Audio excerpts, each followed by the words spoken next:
বিগত আমি দুঃশাসনের 15.5 বছর বা দীর্ঘ সময় এ ধরনের আয়োজন করতে বাংলাদেশ জামাত ইসলামী বা আওয়ামী লীগ ঘরানার দল ব্যতীত কেউ এই সুযোগটা পায়নি।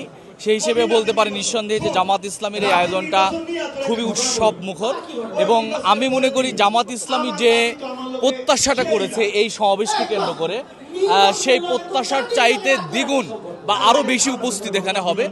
কাজেই এটা নিঃসন্দেহে একটা আনন্দের ব্যাপারে পরিণত হয়েছে।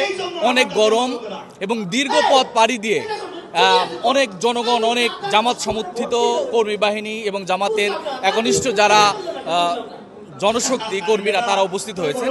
এটা শুধুমাত্র জামাতের আমি ডাক্তার শফিকুর রহমানের আহ্বান এবং ইসলামী আন্দোলনের কর্মী হিসেবে তাদের দায়িত্ব এবং নতুন বাংলাদেশের যে স্বপ্ন, সেই স্বপ্ন বাস্তবায়নে তাদের যে আকাঙ্ক্ষা, সেই আকাঙ্ক্ষার স্বপ্ন এখান থেকে যেন সারা দেশে ছড়িয়ে পড়ে, মূলত সেটাকে টার্গেট করেই এই গণসমাবেশ বা এই হাজার হাজার লক্ষ লক্ষ মানুষের এই সমাবেশ। আচ্ছা, এই ছাত্রী যে দাবি, এটি ছাত্রীর দাবির প্রধান যে আমরা দাবি ধরতে পারি পিআর পদ্ধতিতে ইলেকশন, এটি আমরা যারা তৃণমূলে যারা এসেছে তারাও একই কথা বলছে যেন আগামী নির্বাচন পিআর পদ্ধতিতে হয়। এই বিষয়টা একটু আমাদের বলবেন।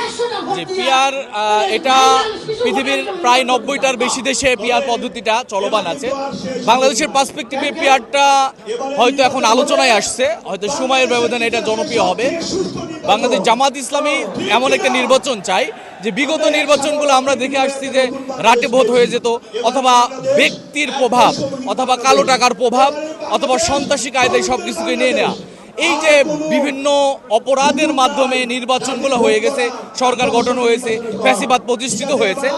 কাজেই এইটা বন্ধর সবচাইতে গ্রহণযোগ্য একটি পদ্ধতি হলো পিআর পদ্ধতি।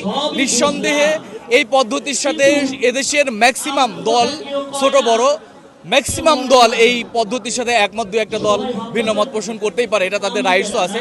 আমি মনে করি এটাকে আরও গ্রহণযোগ্য করার মাধ্যমে বাংলাদেশের নির্বাচন হওয়া উচিত, এবং এর মাধ্যমে সকল নির্বাচনকে যে উৎসব মুখর করা, নির্বাচনকে যে একটা ফ্যাসিবাদের ফ্রেমে বন্দি করে নির্বাচনটাকে ভিন্নভাবে করে নিজেরা ক্ষমতায় যাওয়া, এটা বন্ধ হওয়ার সেরা পদ্ধতি হলো পিআর পদ্ধতি।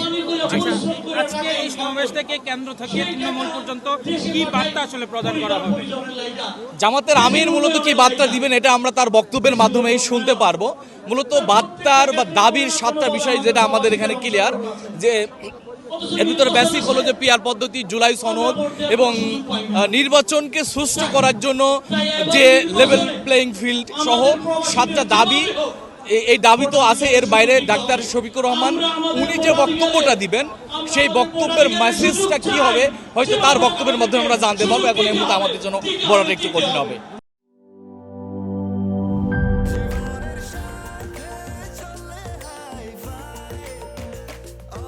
স্বাস্থ্যকর অল টাইম, সব সময় অল টাইম হেলদি লাইফ।